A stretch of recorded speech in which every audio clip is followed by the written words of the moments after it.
નમસ્કાર, આપ જોઈ રહ્યા છો CNCC ગુજરાત।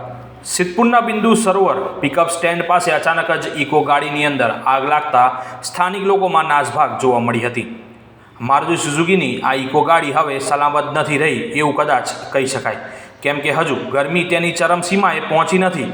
તે છતાં શરૂઆતના સમયમાં જ જો આવી ઘટનાઓ બને તો જ્યારે ગરમીનો પારો 45 થી 50ની આસપાસ જશે ત્યારે આ કેટલી સલામત રહેશે।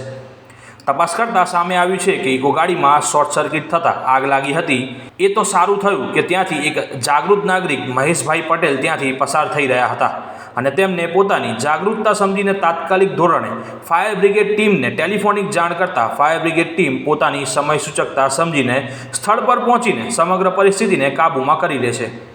સદનસીબે કોઈ પણ જાનહાનિ થતી નથી। આ સમગ્ર મામલામાં સ્થળ પર ઉપસ્થિત લોકોએ નગરપાલિકા તેમજ ફાયર બ્રિગેડ ટીમની પ્રશંસનીય એ કામગીરીને લોકચાહના મળી હતી। રિપોર્ટર ધ્રુવ કુમાર દવે, સિદ્ધપુર।